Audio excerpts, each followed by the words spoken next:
Oh, really? I didn't even know that. I was just being an asshole.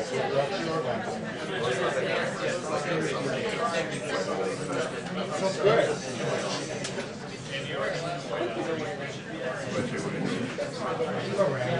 I'm going to Minnesota tomorrow, so I'll go back till Friday night. I'm doing another mag about it.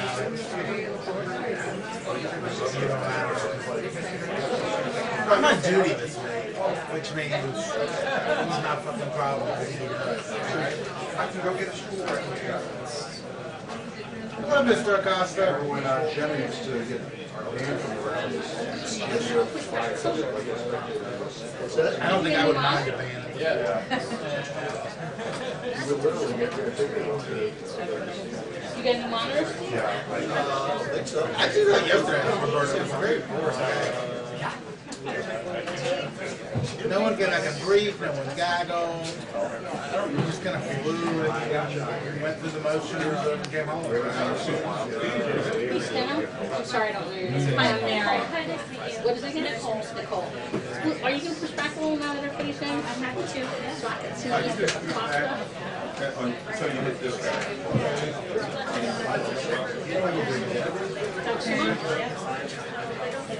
As I just distinguished that.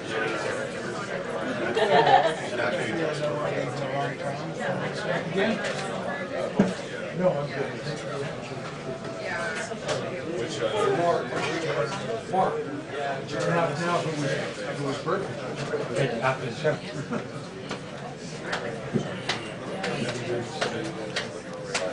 Oh, sure.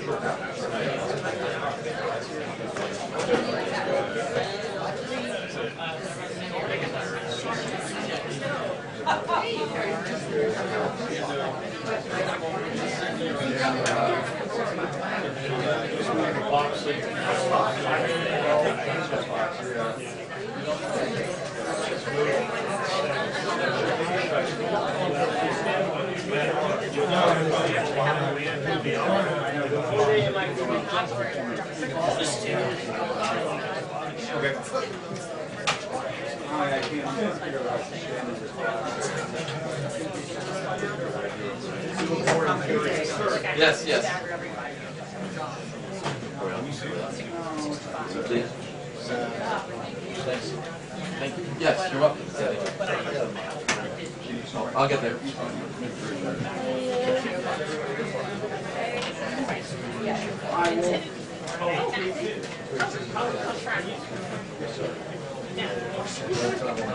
Well, they say one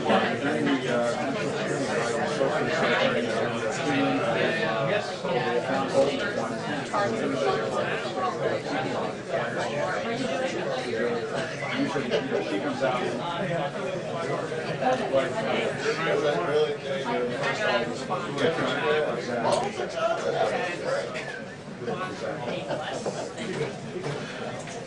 So there's this North Korea trip coming up.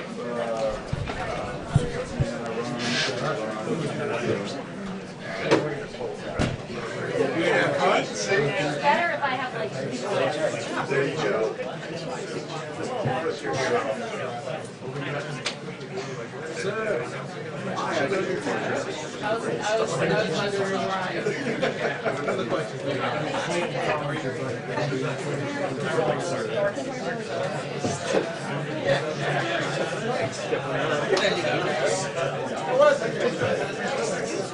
Did it go well? Was the weather good? Okay, so that's good.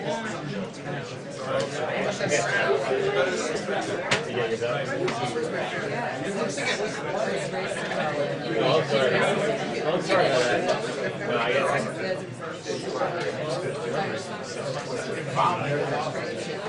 yeah, I edited it.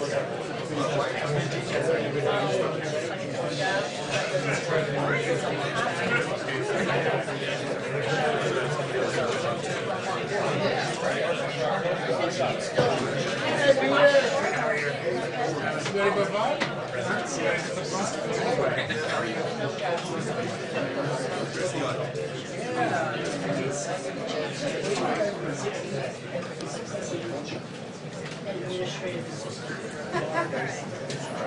Red.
Yes, a brief arrow of conflict streams and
but there's also that box up report in the New York Times about how the Trump family struggles President Trump from millions, hundreds of millions of dollars potentially in taxes, and that has obviously fought against President Clinton's so billions. So I suspect that question will come up as well. We'll see how long this briefing goes. Any of these recent briefings we've seen from Sarah Sanders have only been in the neighborhood of 18 to 20 minutes. Contracts that with Thank you. The Barack Obama administration, when you have a White House briefing that would last well over an hour, that is a rarity in the Trump White House. But there certainly has been a lot of time since the last briefing, so perhaps we'll get a little bit of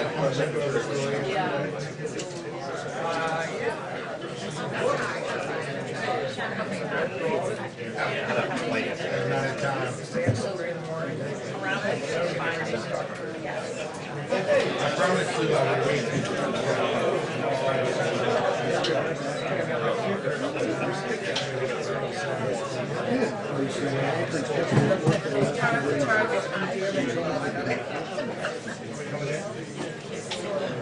Playoff.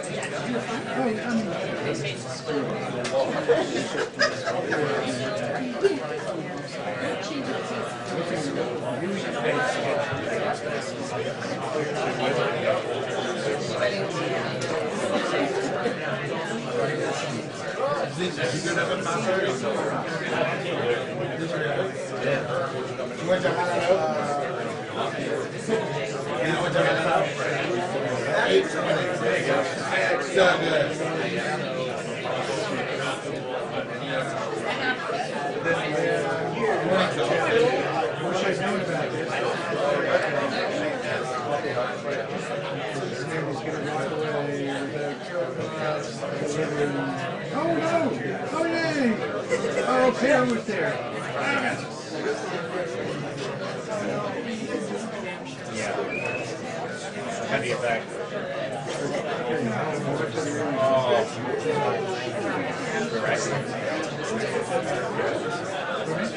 Yeah, I don't know. You got everything.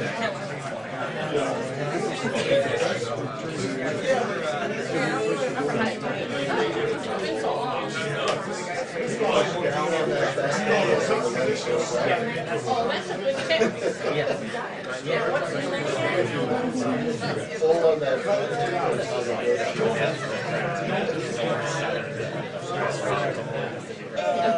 so yeah, I just did this.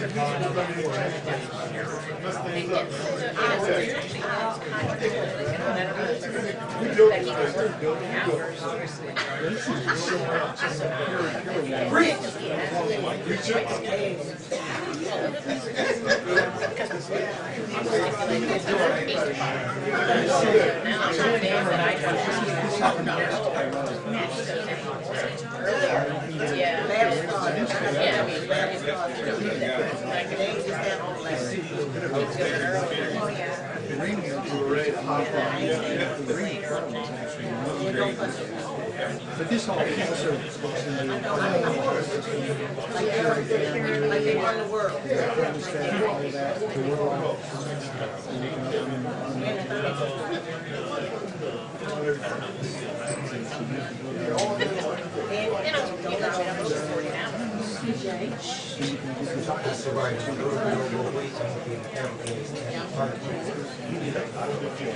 Oh, but keep rolling.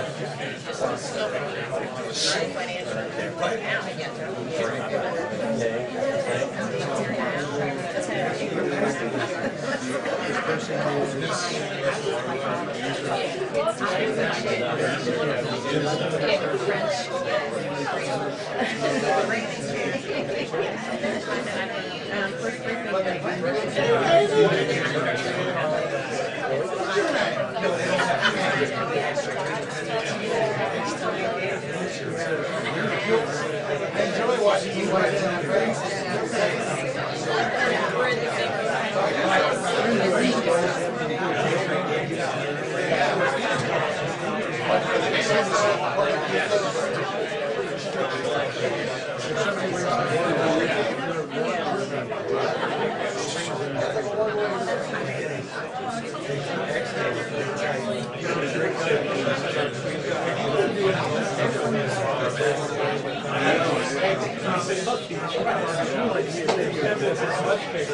Well, we haven't had one in months.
It's good to see everybody.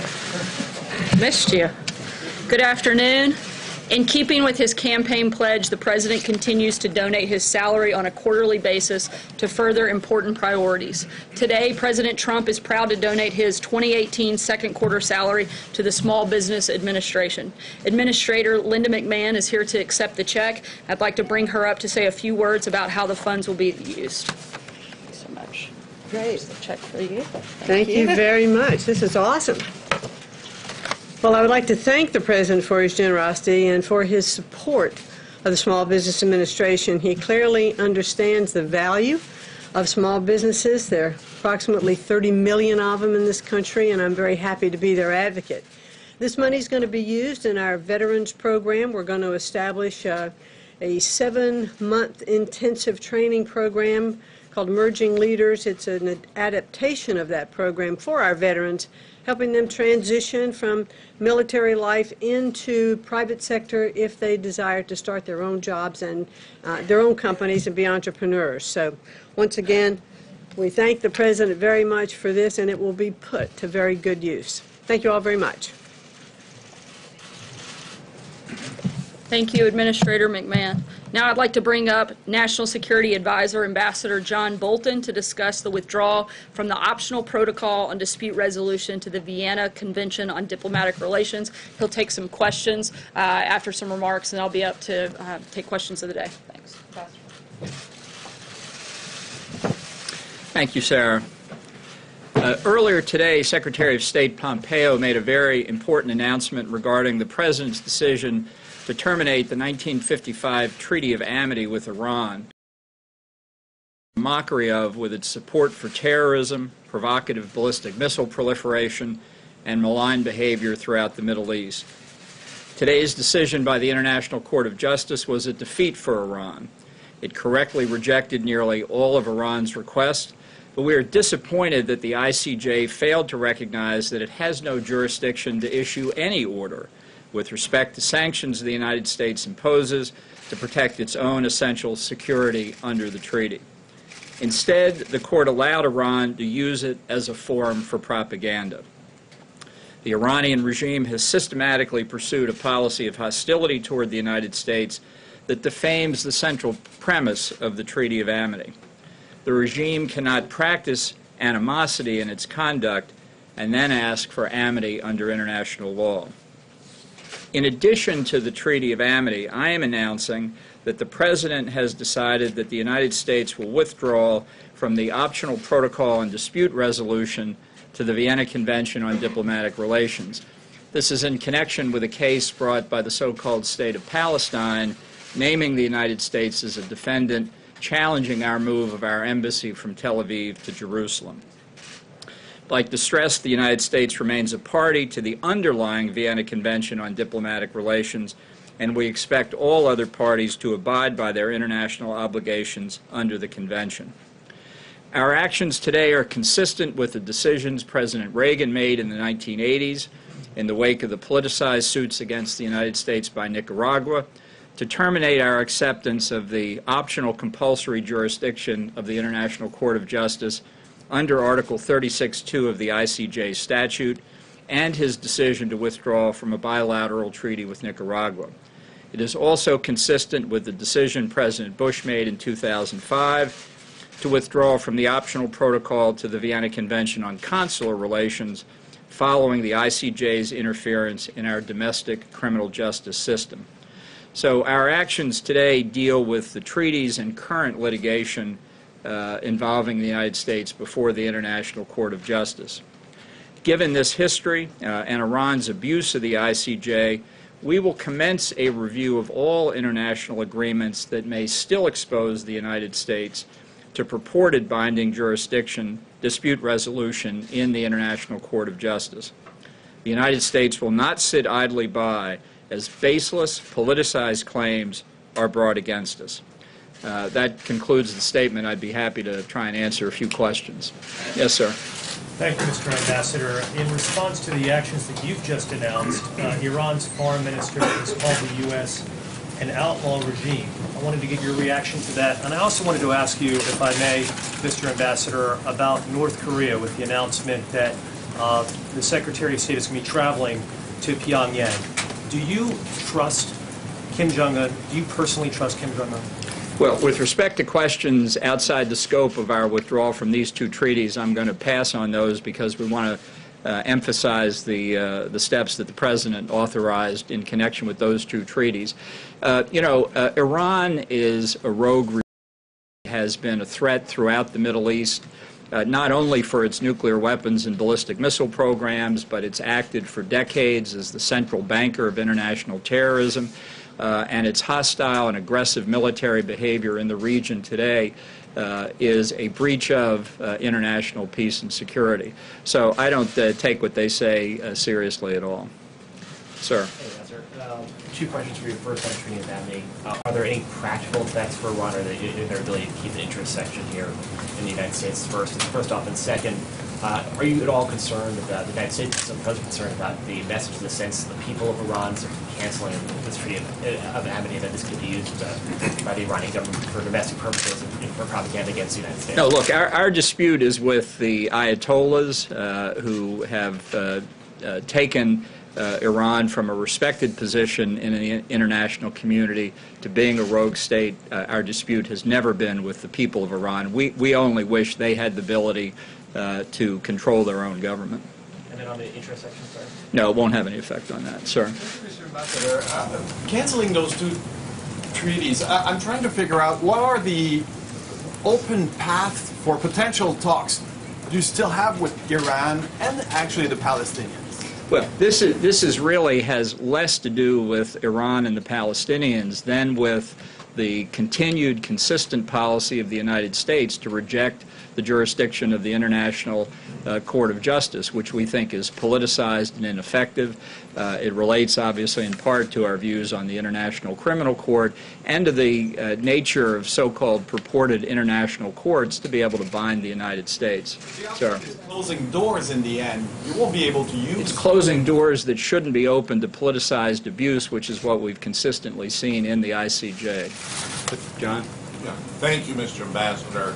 As you know, yesterday the French government denounced the Iranian government for a terror plot in Paris against the National Council of Iranian Resistance, a leading group opposing the Ayatollahs. You're aware of that? Was that a factor in any of the decisions that you've made withdrawing from these two protocols? No, these decisions were made before we were aware of the French decision, but I have to say what the French have done is exactly the right thing. They arrested, and other European governments arrested, accredited Iranian diplomats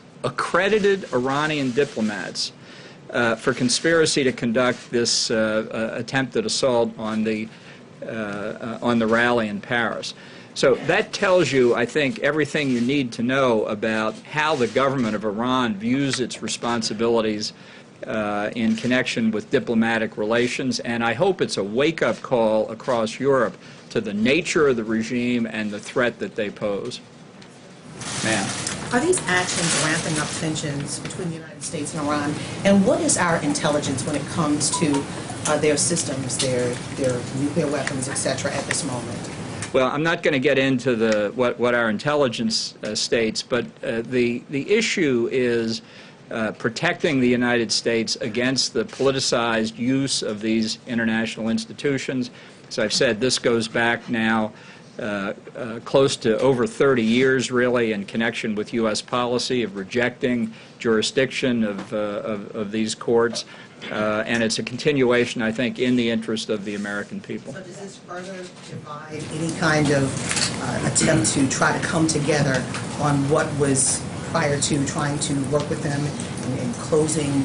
They're bringing a lawsuit against us in the ICJ. Has nothing whatever to do to a diplomatic effort to resolve our differences. It was a politicized use of the court that exacerbated the differences. Ma'am. Can you respond to the Iranian foreign minister saying that the U.S. is driven by regime change? How do you I'll say it again, maybe he'll listen this time. Our policy is not regime change, but we do expect substantial change in their behavior. That's why the President has directed all of us in the government to come up with steps to reimpose the economic sanctions and to do whatever else is necessary to ensure we bring maximum pressure on the regime to stop its malign behavior across the board, not just in the nuclear field, but across the board. And given that the EU and other partners are still a part of the nuclear deal, does it make the United States' efforts to try to force Iran to abandon or at least try to dismantle its nuclear program any weaker? In other words, how much leverage do you have at this point? Well, I don't think Iran is dismantling its nuclear program. If anything, recent reports that are public indicate that it's increasing its activity. How do you convince them if you don't have the EU and other partners on board? Well, I think we're going to apply the maximum amount of leverage we can. We're working with our European partners, with the British, the French, the Germans, and others. They have chosen to remain in the Iran nuclear deal. But as I've said to them, it's like a book that was written several decades ago in this country. It was called something like The 6 Stages of Grief. You know, first you have denial, then you have anger. Eventually you get to acceptance. And I think that's the direction the Europeans are moving in. I can tell you European companies in droves are forswearing business opportunities in Iran because they don't want to be caught up in the pressure campaign that we're applying. Thank you, Mr. Ambassador. You just addressed Palestine and said it is a so-called state. Is that language productive in achieving the president's? Accurate. So, but the president recommitted to the president in New York City, as you know, recommitted his goal to achieving a two-state solution. That's right. So, is using that sort of language productive in his goal? Yeah, sure, of course. It's not a state now. It does not meet the customary international law test of statehood. It doesn't control defined boundaries. It doesn't fulfill the normal functions of government.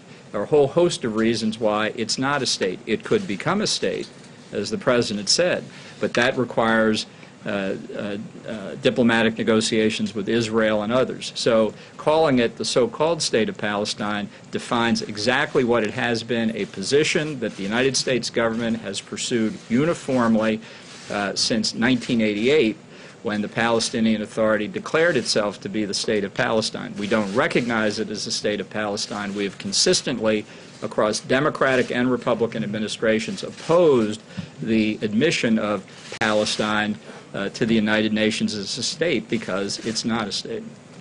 Sir. Yes, sir. The IAEA is saying it doesn't take at face value Netanyahu's claims that Iran's harboring a secret atomic warehouse.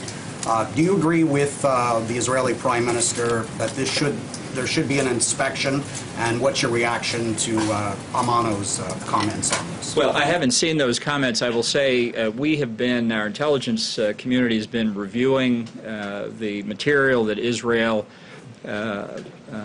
extracted from Iran and going over it in quite some detail. I must say it's extremely impressive. And we've been very supportive of the Israeli effort and supportive of the IAEA taking new steps to follow up on it. The Senate just confirmed a few days ago Ambassador Jackie Wolcott, who will be taking up her new position as U.S. Ambassador to the UN agencies in Vienna, specifically the International Atomic Energy Agency, and she'll be on the job shortly making our case there. Sir. Thank you, sir. When the president came out in support of a two-state solution at the UN last week, Prime Minister Netanyahu responded that he's confident Israel would retain security control of the West Bank under any White House plan. Is that correct, or are you open to a Palestinian state with no security presence from Israel inside their borders? We've been working, as you well know, on a peace plan involving Israel and the Palestinians. We'll be rolling it out in due course when we decide it's the most appropriate time to do it, and I'm sure that will answer your question then. And I see the lady with the hook over here, so... Take one last question. So, yeah, I'm sorry. I actually did try and recognize this gentleman. I guess I didn't point accurately enough, so my apologies. Thank you, Mr. Ambassador. Former Secretary of State John Kerry said yesterday he has not met with the Iranians since the U.S. pulled out of the deal, but he has met with them on several occasions before. Do you think he violated the Logan Act by doing so, and was he subverting the policy of the United States? Well, I think Secretary Pompeo addressed that previously, and I'll stick with his remarks. Thank you very much. Thank you, Ambassador Bolton. A couple of quick reminders. FEMA, in coordination with the Federal Communications Commission, will conduct a nationwide integrated public alert and warning system test of the emergency alert system and the wireless emergency alerts later today. This will take place in two parts, the WEA portion starting at 2:18 p.m. Eastern, followed by the EAS portion at 2:20 p.m. Eastern. This is the first nationwide WEA test and the fourth for the EAS. The overall test will assess the operational readiness of the infrastructure for distribution of a national message and determine whether technological improvements are needed. Looking ahead to Monday, President Trump will travel to Orlando, Florida to address the International Association of Chiefs of Police. As the largest gathering of police leaders, the President will speak about the work of the administration to protect American communities by restoring law and order, supporting local law enforcement, and securing the border. Lastly, on the night President Trump nominated Judge Brett Kavanaugh, Senator Schumer declared the Democrats would oppose this nomination with everything they had. Before a single document was produced, a single meeting with the senator, or a hearing was ever scheduled, Chuck Schumer and the Senate Democrats telegraphed a strategy to throw the kitchen sink at the judge with no regard for the process, decency, or standards. They're not opposed to Judge Kavanaugh's judicial views. They're literally trying to undercut the voice of the American people when they elected Donald Trump. They have questioned his legitimacy and casually tossed around vicious accusations of perjury, all false and baseless, but now they've sunk lower as they spring these 11th-hour accusations and a full-scale assault on Judge Kavanaugh's integrity. This is a coordinated smear campaign. No evidence, no independent corroboration, just smears. Here are just a few of the examples. Chuck Schumer said, and I quote, "There's no presumption of innocence or guilt." Chris Coons, who sits on the committee, said Kavanaugh, and I quote, "now bears the burden of disproving these allegations rather than Dr. Ford and Ms. Ramirez." Mazie Hirono, who also sits on the committee, said that Judge Kavanaugh does not deserve the presumption of innocence because of his judicial views. One thing is clear, Democrats want to block Kavanaugh and hold the seat open until the 2020 election. This is about politics, and this is about power, pure and simple. And they've destroyed Judge Kavanaugh's reputation, undermined Dr. Ford's privacy, and tried to upend our traditions of innocence until proven guilty in the process. It's a complete and total disgrace. We will receive and submit the FBI's supplemental background investigation on his nomination to the Senate. As Leader McConnell said, Judge Kavanaugh deserves a prompt vote, and we expect him to get one. And with that, I will take your questions. John. Sarah, the three people who are most important in this whole process are Senators Murkowski, Collins, and Flake. This morning, two of those senators, Flake and Collins, were extremely upset about how the president described Christine Blasey Ford at that rally in Mississippi. Knowing how sensitive this issue is and how important it would be if the FBI investigation shows no other compelling evidence to keep Judge Kavanaugh from the court, that these people need to be comfortable with voting for him. Why did the president say what he did last night in the way that he said it? The president was stating the facts, and frankly, facts that were included in Special Prosecutor Rachel Mitchell's report.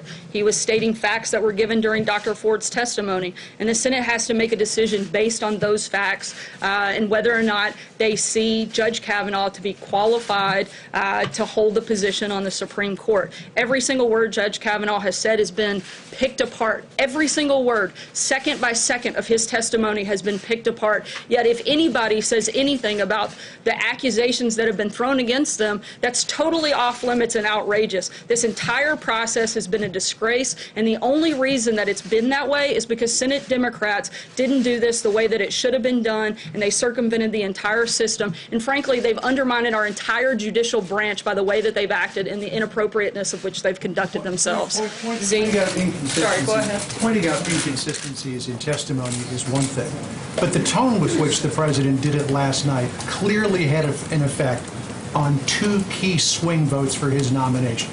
Is the president concerned that he may have put those votes in danger by doing what he did last night? I don't think so. The president's very confident in his nominee, as he stated time and time again, and we expect the Senate to vote, and we hope they do that soon. Zeke. Two quick questions. Kavanaugh. First, is the White House having any response to the reported mailings of ricin to Pentagon officials and also the president. Has the president been briefed on this investigation? Any updates? The president's certainly been made aware, but as we stated yesterday, I would refer you to the U.S. Secret Service to respond to those Do you have any letters. update on the president's meeting with Deputy Attorney General Rod Rosenstein that was supposed to be held last week? Is the president still in confidence with him? Again, we don't have any updates on that front. If there's a meeting, we'll let you know. But at this point, they continue to work together and both show up every day and do their jobs. Sorry, just one more back on Kavanaugh. You said a couple of minutes ago you criticized Democrats for undermining Dr. Ford's privacy. And the way the president referred to her last night, are you there trying to have it both ways by sort of attacking Democrats for doing something that wasn't in your interest, and then the president was out on stage last night essentially mocking her testimony for Not at all. We're pointing out the hypocrisy. Again, none of this would be taking place if Democrats had done this in a normal order and not exploited Dr. Ford and attacked Judge Kavanaugh in such a public manner. All of this could have been handled completely differently, and the Senate Democrats hold all of the responsibility for that process. Josh? The New York Times reported yesterday that the president had engaged in outright tax fraud throughout the 90s with suspect tax schemes and, basically getting more money from his parents than he said, using thousands of documents. You rebutted the story. Can you explain what is inaccurate about that story, if there's anything that is actually inaccurate about it? It's a totally false attack based on an old recycled news story. I'm not going to sit and go through every single line of a very boring 14,000-word story. The only thing, I will say one thing the article did get right was that it showed that the president's father actually had a great deal of confidence in him. In fact, the president brought his father into a lot of deals, and they made a lot of money together, so much so that his father went on to say that everything he touched turned to gold.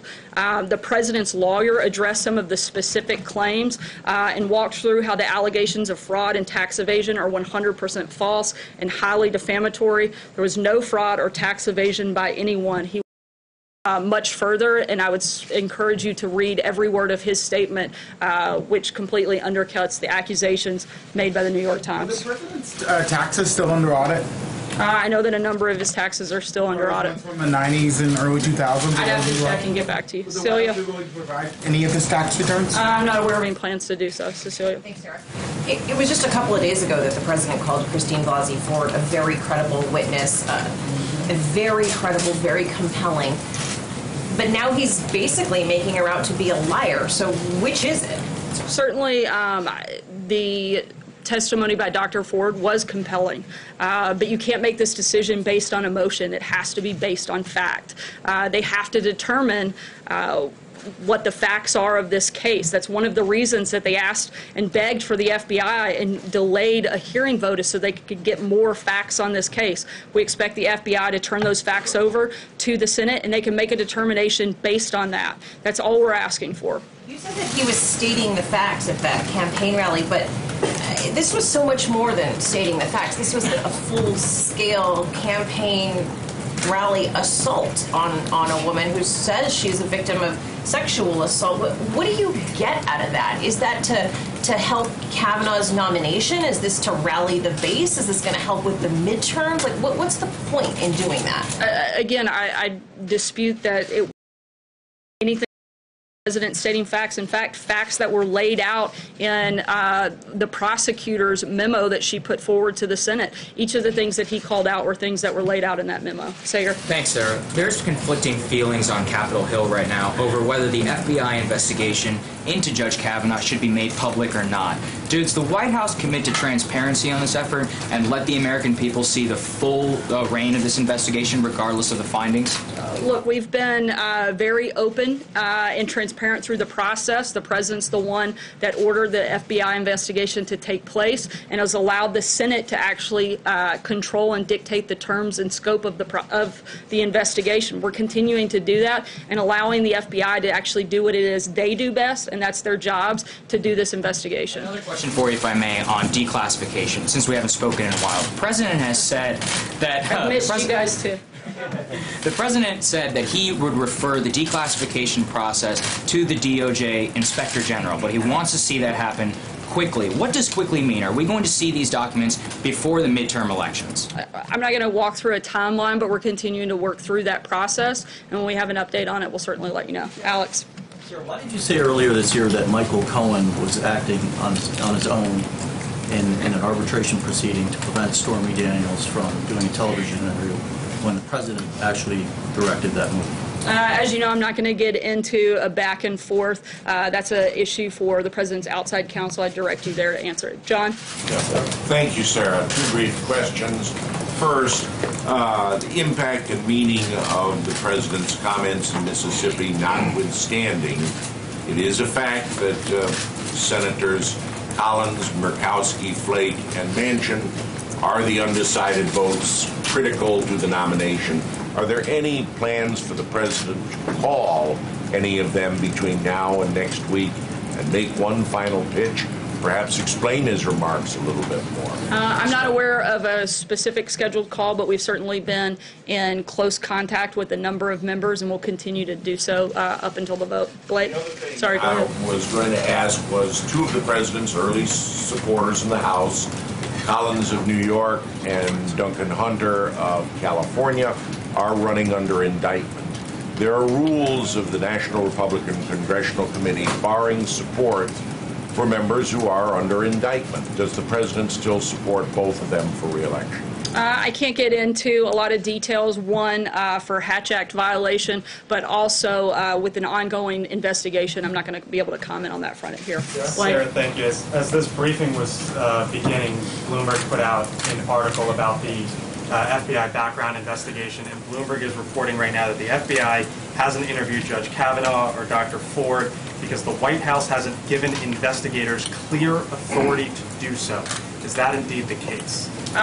As we've said several times, the president's indicated that whoever the FBI deems necessary to interview, he's fine with that, but he's also asked that the Senate be the ones that determine the scope of what they need in order to make a decision on whether they vote Kavanaugh up or down. I can also tell you that both Judge Kavanaugh and Dr. Ford were questioned in the most public way possible by the members of the Senate, who are ultimately the ones who have to make the determination on whether or not they vote for Judge Kavanaugh. If they had additional questions for either one of them, they had a time and an opportunity certainly to ask those. Does the White House believe it is appropriate then? Does the White House believe it is appropriate for Again, these we're going to allow the I know you Senate to say make the that determination of the scope.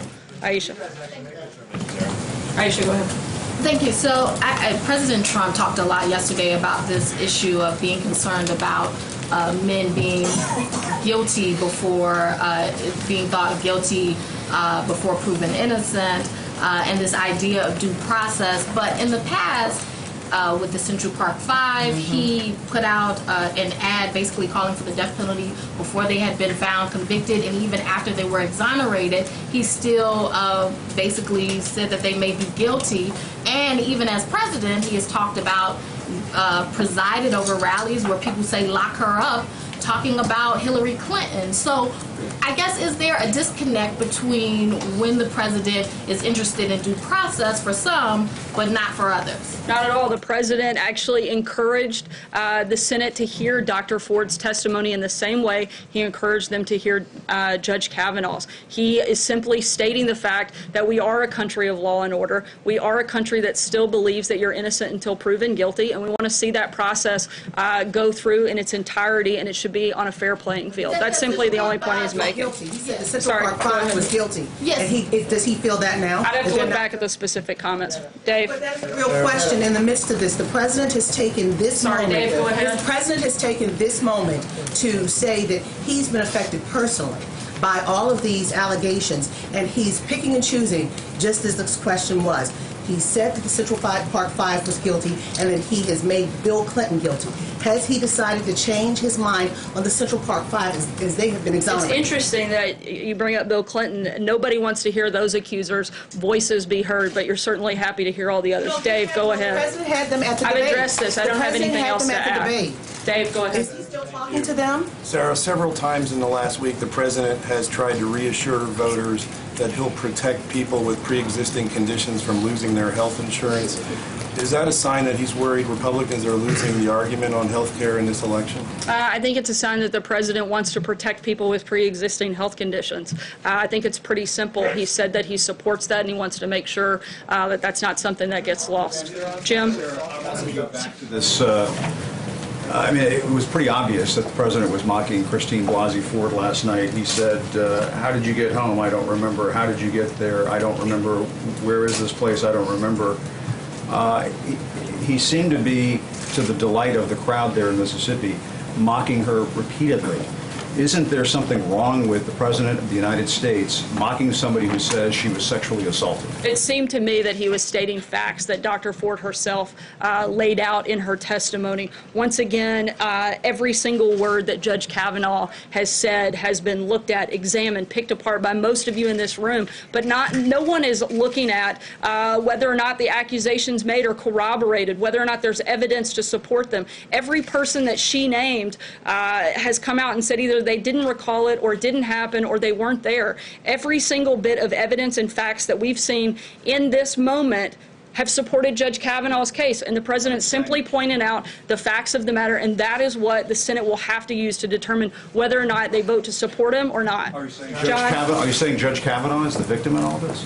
I think both Dr. Ford and Judge Kavanaugh are victims at the hands of the Democrats. I think it is absolutely disgraceful what they've done and exploited this process. They exploited Dr. Ford. They're exploiting all of the women that have come out to make any type of accusation. This isn't the process that should have been done, and certainly everybody deserves to be heard, but that includes Judge Kavanaugh, and that should be part of this process, and the facts have to be looked at, and I think you have to look at the prosecutor's memo. Those are where you see all of those facts laid out, and I think she makes a very compelling case. John, go ahead. You don't have any problem defending the I don't have any problem stating facts, no. John. Thank you, Sarah. Just 5 I know years that's ago, something you probably do have a problem with, but I don't. Actually, Sarah, we do state the facts, and I think there have been many occasions when you don't state the facts, if I may respond. John, go ahead. Thank you, Sarah. Just 5 days ago on Friday, the president, when asked about Dr. Ford's testimony before the Senate, said that she was a very credible witness, and we saw a different tone, different substance last night in those remarks to that campaign rally audience in Mississippi. Why the change in tone? And does the president still believe what he said on Friday, that she was a very credible witness? I've addressed this a number of times. The president also said she had a very compelling story, and nobody disagrees with that. Hold on. And nobody disagrees with that, but the president simply stating the facts that she laid out in her own testimony and that the prosecutor laid out in her memo. At the end of the day, the Senate has to make a decision on where they stand. Take one last point about question. whether he believes she's still credible.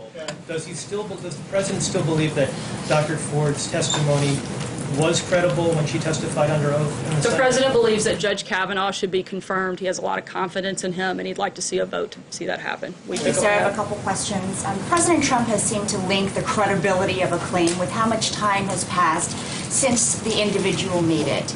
President Trump has also called the sex abuse scandal in the Catholic Church very sad, but many of those victims waited decades before coming forward. Why does the president seem to assume men who are claiming abuse but wait to come forward are telling the truth, but not women?